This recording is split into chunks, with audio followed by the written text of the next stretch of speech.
La ilaha illallah al-malikul al-qul Muhammadur Rasulullah Shadiqul Wa'il Amin. Assalamualaikum warahmatullahi wabarakatuh. Bismillahirrahmanirrahim. Alhamdulillahirabbil alamin. Wassalatu wassalamu ala anbiya'i wal mursalin sayyidina wa maulana Muhammadin ajma'in. Rabbi shrah li sadri wa yassir li amri wahlul 'uqdatam min lisani yafqahu qawli. Assalamualaikum untuk semua sahabat fillah. Apa kabar? Semoga makin semangat menjalankan aktivitas ibadah dan semoga Allah senantiasa melancarkan rezeki kita semua dan diberikan keberkahan oleh Allah Subhanahu wa Ta'ala, sehingga kita akan melaksanakan ibadah kita dengan penuh semangat dan penuh cintanya.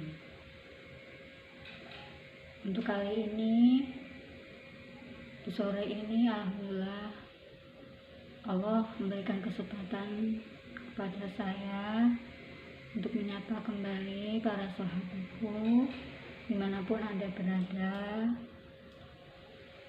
Semoga walaupun saat ini kita banyak melihatnya, banyak bencana alam yang menimpa saudara-saudara kita di tanah air kita.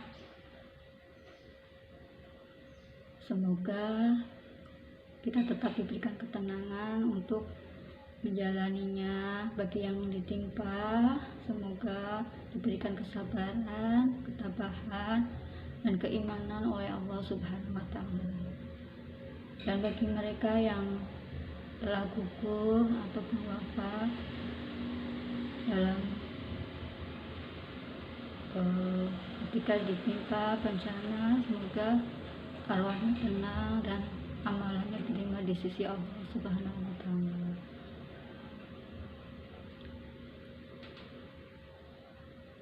Jadi saya akan berkongsi sedikit bagaimana kita menyikapi setiap masalah. Agar apa? Agar kita tidak melakukan hal-hal yang bertentangan dengan syariat. Nah, artinya jadi tidak menimbulkan fitnah ataupun dengan adanya bencana ini banyak ya kita dengar tentang ramalan-ramalan yang mungkin membuat masyarakat takut dan justru bukan, malah menjadikan mereka itu tenang untuk beribadah. Padahal justru ini saat-saat kita Allah uji bagaimana keimanan kita menghadapi apa yang kita menimpa kita sehari-hari. Artinya, apakah kita menyikapinya dengan iman ataupun malah membuat permasalahan baru? Sebagai contoh, bencana yang menimpa saudara kita, misalkan mereka tertimpa dengan angin puting beliung ataupun mungkin banjir ataupun gempa ataupun tanah longsor, maka sebagai seorang mukmin kita pertama-tama kali kita harus mengucapkan innalillahi wa inna ilaihi raji'un dengan penuh kesadaran bahwa semua itu datang tuh dari Allah Subhanahu wa Ta'ala. Jadi kita tidak perlu menyalahkan siapapun. Ataupun setelah adanya bencana tersebut, justru kita akan timbul pemikiran-pemikiran baru. Dan akhirnya malah justru meresahkan masyarakat, terutama orang awam. Jadi padahal dengan adanya bencana tersebut, itu adalah teguran dari Allah Subhanahu wa Ta'ala bahwa kita tidak akan lari dari kematian, kita tidak akan lari dari kiamat sughra maupun kubur. Dan ini sudah terjadi di zaman dahulu ya, bencana itu sudah zaman dulu. Tapi anehnya di zaman akhir ini banyak orang muncul pemikiran-pemikiran baru yang akhirnya menjadi membuat masyarakat itu resah. Yang harusnya mereka dinasihati untuk menyiapkan perbekalan menuju akhirat dengan berbanyak amal soleh, agar hingga apa mereka tenang menjalani. Tetapi justru ini menjadikan kesempatan bagi mereka untuk menimbulkan masalah baru dengan meramal atau kita berburuk sangka pada Allah. Kita sudah seolah-olah kita tahu apa yang akan terjadi selanjutnya. Padahal ibarat kita mendung saja belum tentu hujan. Walaupun mendung, kalau Allah tidak menghendaki hujan, maka Allah tidak akan terjadi hujan. Itu sebenarnya suatu peringatan. Yang terpenting itu bukan masalah bencananya, tapi apa yang kita lakukan dalam menyikapi hal tersebut. Apakah kita akan justru malah hanyut pada duniaan, berlomba-lomba mengumpulkan harta sebelum terjadinya sesuatu bencana yang akhirnya justru bukan beramal soleh, malah menimbun harta. Dan ini saya lihat di depan mata saya sendiri. Maka saya yang ada apa ya, sebagai hamba Allah itu apa ya, kita mungkin Allah pun akan geram ya melihat manusia serakah. Jadi ketika diberikan kekayaan, mereka malah menumpuk harta sampai lupa untuk bersedekah, terutama orang-orang yang terdekat. Contohnya apa? Berbuat baik pada orang yang sudah berperan dalam membantu kesehariannya. Contohnya seorang orang kaya yang tinggal satu komplek, itu ada security, ada tukang sapu, dan mungkin adalah salah satunya adalah pembantu. Itu yang wajib untuk dibantu terlebih dahulu, diperbanyak dekat pada mereka. Tapi justru pada orang-orang dekat itu malah mereka tidak peduli. Jadi banyak ya orang kaya kadang-kadang kalau kepada orang-orang terdekat mereka berprasangka, sehingga untuk berbuat baik jadinya bermerasa berat, takut mereka tidak membalas kebaikannya. Jadi ini terjadi dengan saya. Jadi sejak dulu, jadi seorang majikan yang diberikan kekayaan harta, dia bisa bersedekah begitu banyak pada yang jauh. Yang jauh artinya dalam artian bersedekah secara tertulis. Akan tetapi dia tidak memperdulikan semua kepada pembantunya sendiri. Bahkan untuk menaikkan gaji sendiri, menaikkan gaji pembantunya itu berat. Mungkin takut mereka tidak bekerja lagi lah, karena mungkin takut dibalas dengan keburukan lah. Padahal itu sebenarnya kesempatan yang Allah berikan kepada orang kaya. Nah, ini adalah yang saat ini terjadi, dan itu menimpa diri saya. Dan saya tuh bukan jenis orang yang suka merengek-rengek, minta naik gaji. Artinya apa? Saya itu pantang untuk meminta gaji lebih, ya, karena bagi saya apa yang Allah berikan saat itu yaitu saya hanya berusaha bersabar, yang semoga dengan apa yang mereka lakukan, ketidakadilan mereka, itu Allah yang balas. Allah membalas kebaikan untuk kita. Mungkin Allah memberikan kebaikan itu untuk anak-anak kita, untuk keluarga kita, sehingga apa? Dilindungi dari mara bahaya. Karena rezeki itu bukan sekedar harta, bukan sekedar uang, bahkan kesehatan, kesempatan, ataupun mungkin anak kita akan diberikan pekerjaan yang dimana dijauhi dari kemaksiatan. Jadi ketika kita dizalimi itu sebenarnya Allah lagi memberikan kesempatan kita untuk berdoa, dan doa orang yang dizalimi itu sangat mustajab. Jadi saya bukan berkata kosong, ya, ini sudah terjadi di saya. Dari dulu, dari majikan Cina saya tuh dibayar di bawah standar, harusnya itu 2 kali lipat bawah standar, tapi saya berusaha untuk mensyukuri.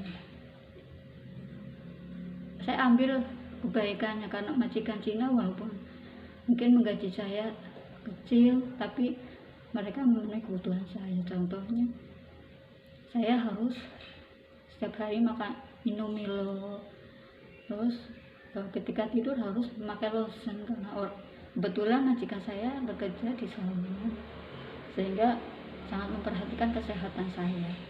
Bahkan saya ketika saya puasa saya dimarahin karena takut saya pingsan. Jadi itu kebaikan yang ada pada majikan Cina. Jadi saya banyak belajar dari orang Cina, itu kedisiplinan, peradaban orang Cina yang disiplin. Bukan berarti saya membanggakan, ini peradaban dengan akhlak itu beda, ya. Kalau peradaban itu kan proses dimana suatu kaum ataupun suatu negara proses belajar sehingga menghasilkan peradaban, artinya cara-cara yang baik, disiplin contohnya. Jadi saya belajar banyak dari orang Cina.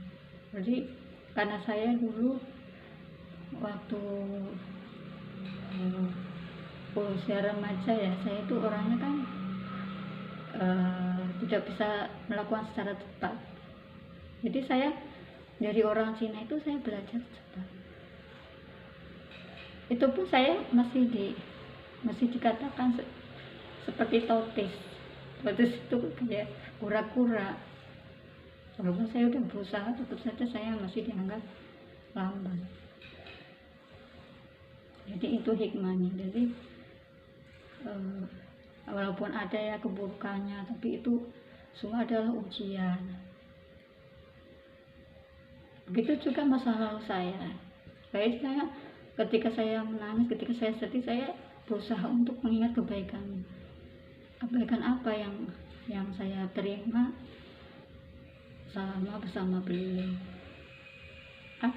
Lalu ada, tapi kekurangan itu ya adalah satu ujian, dan alhamdulillah lantaran saya itu pernah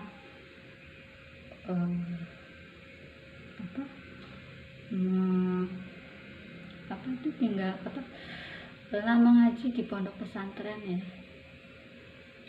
sehingga alhamdulillah itu anak saya yang pertama, yang laki-laki pun dimasukkan di pondok pesantren, walaupun tidak sepenuhnya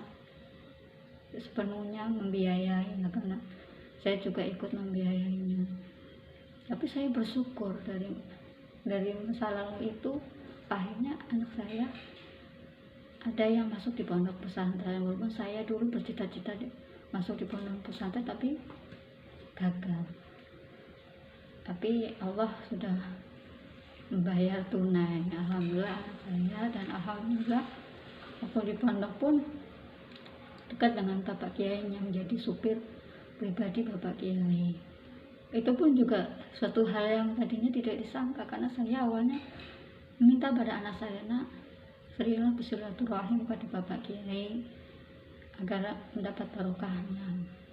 Nah, saya pernah menjawab, tidak mungkin Mak, karena apa? Beliau itu orang penting sebagai tokoh agama.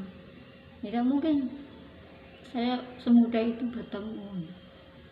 Saya sedih ya, karena harapan saya dia bisa dekat seperti saya dengan guru saya sendiri. Bahkan guru saya itu saya anggap sebagai orang tuanya, orang tua saya sendiri. Tapi begitu dekatnya, saya pernah sempat sampai bersalaman gitu. Jadi dia datang ke rumah saya dan saya bersalaman, dan saya merubah waktu itu ya memang. Tapi memang maksud beliau sendiri sudah menganggap saya sebagai anaknya sendiri. Jadi ya, itulah nikmatnya, nikmat kita dengan guru. Jadi saya berdoa, ya Allah, dekatkan anak saya dengan gurunya agar mendapatkan barokah ilmunya, barokah akhlaknya. Alhamdulillah setelah kurang lebih 1 tahun saya mendapatkan anak saya berfoto dengan anak putra Bapak Kiai yang masih kecil. Saya bertanya, nak, ini siapa? Itu anak Bapak Kiai, Mak. Saya disuruh mengasuhnya itu. Jadi menjadi menjadi penjaga, dan memang tiap hari anak saya harus berada di rumah Bapak Kiai. Itu suatu hal yang mustahil. Oleh karena berdoalah yang baik, yang mulia, insya Allah kabulkan. Benar-benar ini suatu hal yang mustahil ya. Alhamdulillah itu ketika di pondok pesantren, anak saya diberikan kursus mengemudi mobil oleh simbahnya atau bapak kandung saya, karena memang walaupun ya bapak saya yang setiap orang tuh punya kekurangan, tapi dengan cucunya yang terutama cucunya yang pertama, anak saya, simbahnya begitu sayang sampai disekolahkan dan diberikan kursus mengemudi mobil. Nah, alhamdulillah bermanfaat juga di Ponpes, mengantar ibunya, ibu Bapak Kiai, kadang ke rumah sakit, kadang pokoknya menjadi supir itu. Dan itu ya hanya sekedar mengalah barokah. Jadi jangan kita terlalu berharap hal dunia ya, karena barokah itu sangat diperlukan dalam hidup kita, terutama ya ketika kita menuntut ilmu. Jadi keridhaan guru itu adalah kunci dari keberkahan ilmu kita. Alhamdulillah, benar-benar ini adalah suatu hal yang gak diduga. Bagaimana orang yang anak saya bilang sebagai seorang tokoh yang susah didekati, susah untuk bersilaturahim, justru anak saya menjadi penjaga putranya Bapak Kiai. Ya, oleh karena itu ya Allah, saya makanya ingin aktif di dunia maya, di dunia YouTube ini ya, ingin memberikan pengalaman-pengalaman supaya memotivasi para sahabat bahwa doa seorang ibu itu sangat mustajab. Oleh karena jangan kita berdoa yang buruk. Walaupun kadang saya sendiri juga namanya anak, walaupun sesoleh apapun pasti ada kekurangan, dan iblis pasti akan berusaha untuk menggelincirkannya. Maka sebagai orang tua kita harus banyak mendoakannya, mengirimkan hadiah Fatihah pada anak-anak kita. Jadi semakin kita mau berusaha, iblis itu semakin akan berusaha menjauhkan anak kita dari orang tuanya. Jadi walaupun ya ujian selalu ada ya, kita dalam proses kita mendidik anak itu pasti selalu ada. Nah, kita sebagai orang tua harus banyak berdoa kepada Allah, memohon kebaikan untuk anak kita, keluarga kita, dan semoga mereka dalam lindungan Allah dan senantiasa diberikan nikmat iman, apalagi di akhir zaman ini. Jadi setenang apapun seorang itu pasti ya akan Allah beri ujian anak kita, saudara-saudara kita. Jadi intinya kita bertawakal pada Allah. Kita tidak perlu berharap pada siapapun untuk berbaik kepada kita, karena saudara kita pun sendiri pun kadang bisa saja mereka menjauh kita, ataupun mungkin bermasalah kadang-kadang menyakiti hati kita. Tapi itu semua kita sebenarnya Allah lagi memberikan ujian pada kita, bagaimana kita menyikapinya. Bagi saya sih, kalau misalkan ada orang menilai saya begini, saya tidak pernah peduli. Yang penting Allah, saya berbuat yang membuat Allah suka, dan insya Allah saya di jalan Allah, maka saya tidak akan peduli. Saya tetap berbuat baik kepada mereka, walaupun mereka mungkin kadang-kadang sikap mereka itu berubah, walaupun kita tidak pernah berubah, mereka itu semua adalah ujian. Jadi kita harus punya jiwa pemimpin. Seorang jiwa pemimpin itu tidak ada kenal menyerah ya. Jadi jangan kita bercita-cita menjadi seorang ustaz, seorang ulama kalau kita sendiri tidak mau menjalani ujian, karena berat-berat. Nah, benar ada ini orang bercita-cita sebagai ulama, mungkin menjadi ulama, akan tetapi dia tidak mondok di pesantren. Tapi Allah tidak pernah bingung ya, seperti kita masih bingung. Allah punya 1000 cara. Allah terjunkan langsung orang tersebut di tengah orang zalim. Karena bekal ilmu di masa mudanya, akhirnya menjadi apa? Bekal ilmu di sini, ilmu itu ilmu sendiri itu adalah apa yang kita pernah dapatkan dan kita terima oleh guru kita, dan kita berusaha mengamalkannya dan kita merenunginya. Jadi apa yang terjadi itu diambil pelajaran. Jadi untuk menyampaikan sesuatu, menyampaikan dakwah itu beratnya mana sahabat. Jadi seorang pendakwah itu dituntut untuk mengamalkannya dulu sebelum dia menyampaikan. Nah, ini memang benar-benar terjadi. Jadi waktu di mudanya itu memang tidak Allah yang berikan kesempatan untuk menyampaikan apapun. Karena waktu remaja adalah waktu untuk menuntut ilmu. Jadi ketika remaja diuji dengan godaan, bagaimana dia menanggapi godaan itu. Kalau dia memang bercita-cita menjadi seorang ulama, ya pasti akan membatasi pergaulannya. Agar apa? Ketika suatu saatnya dia menyampaikan, benar-benar dia sudah mengamalkan. Jadi jangan sampai kita berkata jangan berpacaran, tapi kita sendiri melakukan hal tersebut. Nah, ini suatu dosa besar kalau kita menyampaikan kita tidak mengamalkan.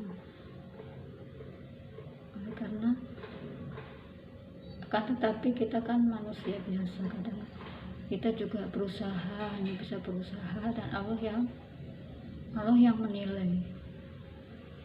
Jadi intinya dakwah itu berat, ya. Bahkan ini terjadi pada diri saya sendiri di media Facebook. Sambil godaan, celaan ketika saya memposting. Pernah saya memposting dulu, awalnya hanya sekedar pengalaman. Itu saya alhamdulillah mendapat petunjuk itu dari sebuah buku, dari pokoknya apa saja kejadian akhirnya saya posting dan mendapatkan respon baik dari teman Facebook, dan sampai mendapatkan like beratus-ratus penuh. Tetapi sudah pasti Allah memberikan suatu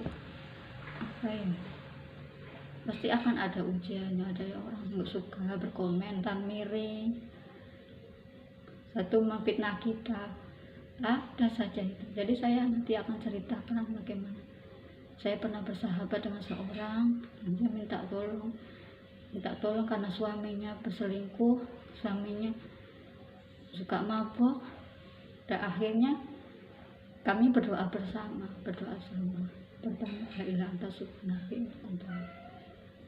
dan ternyata Allah kan doa kami bersama. Alhamdulillah suaminya tiba-tiba saya mendengar kabar dari sahabat saya bahwa suaminya datang namun tidak mampu berjalan, artinya lumpuh. Insya Allah ini benar-benar terjadi. Jadi sekarang doa seorang istri yang dianiaya dan mendekatkan diri pada Allah, akhirnya Allah memberikan balasan yang lebih sempurna. Balasan Allah itu sempurna ya. Jadi dibayar tunai gitu.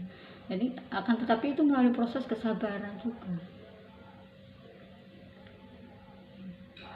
Namun ya, rasa sayang itu ada karena ketika suaminya sudah tidak bisa berbuat apa-apa, sahabat saya malah tentunya digoda oleh seorang laki-laki yang akhirnya akhirnya justru malah berbalik gitu. Jadi hingga saya pernah mendapatkan DM dari anaknya bahwa dia kehilangan ibunya pada usianya sudah sampai 50 tahun. Maaf ya, ini bukan mengumbar aib, tapi ini mungkin sebagai pelajaran. Jadi setelah itu saya di DM anaknya dan mencari ibunya.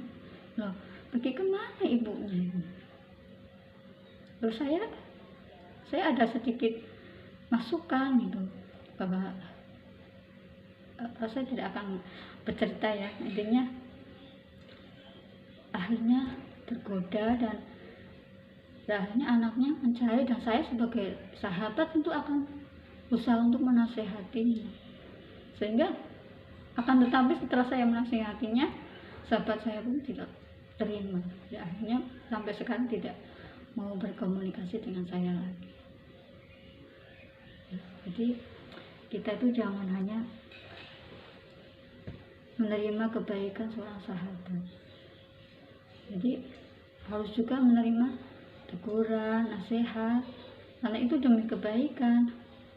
Tetapi sebagai manusia itu kadang dia tidak ingat kebaikan, tapi dia akan ingat rasa sakitnya. Jadi ditegur tuh bukan karena dia terus ingat dosa-dosanya, tapi malah menjadi sakit hati. Inilah orang sakit. Jadi dia ingin terlalu dahulu lupa pada nikmat yang Allah berikan. Doa-doanya itu dikabulkan. Inilah yang terjadi pada akhir zaman ini. Jadi kita harus berhati-hati benar. Jadi kita tidak usah bersedih kita kehilangan teman. Yang penting kita tidak kehilangan Allah SWT. Jadi ketika kita dibenci, kita tetap berbuat kebaikan, apa saja yang bermanfaat. Toh Allah yang akhirnya menunjukkan ini kebenaran. Siapa yang benar, siapa yang salah. Jadi kita tidak perlu takut. Jadi perjuangan itu pasti ada, selalu ada hambatan, rintangan, dan kadang-kadang air mata.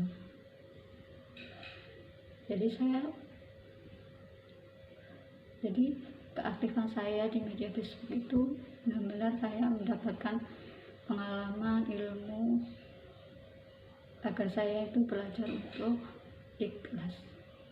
Jadi intinya kita berbuat baik pada orang itu jangan berharap orang membalasnya, biarlah Allah yang membalasnya. Jadi kalau kita mengharapkan sesuatu dari manusia, maka yang ada adalah rasa sakit hati, kecewa, hingga bututnya apa? Penyakit hati. Ya begitulah perjuangan. Begitupun Rasulullah SAW di akhir hidupnya bersama istri beliau Sayyidatina Siti Khadijah radhiyallahu anha. Mereka tidak punya apa-apa. Mereka banyak yang memusuhi. Hanya karena apa?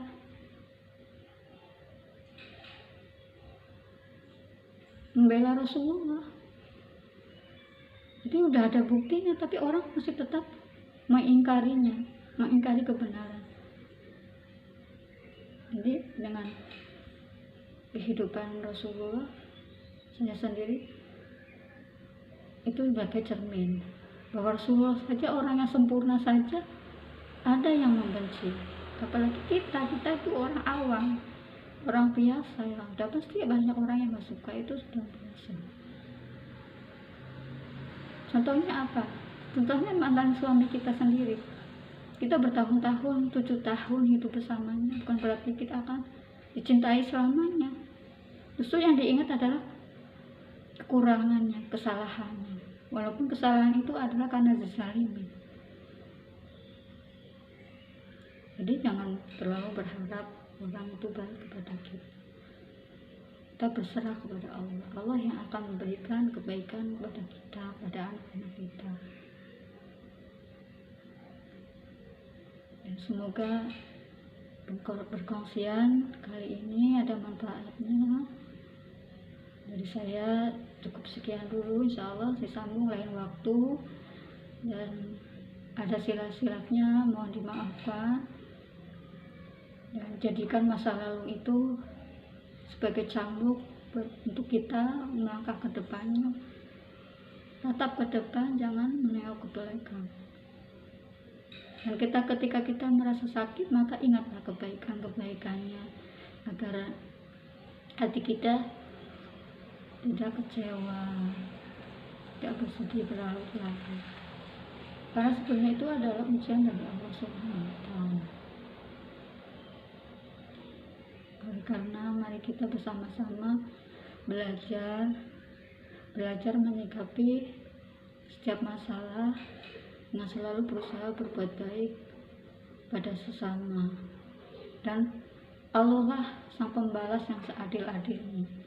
Karena kita pentingnya bertawakal kepada Allah Subhanahu wa Ta'ala dan mengenal Allah Subhanahu wa Ta'ala. Tanpa mengenal, kita tidak akan mampu untuk menjalani setiap masalah. Dan karena mari kita bersama-sama terus belajar bersabar, ikhlas, walaupun itu sangat berat. Apalagi ujian itu akan semakin ibarat kalau pohon itu tinggi, maka angin itu bertiup kencang. Maka kita harus punya akad, yaitu iman, yaitu dengan menegakkan sholat, menegakkan kalimat la ilaha illallah Muhammadur Rasulullah.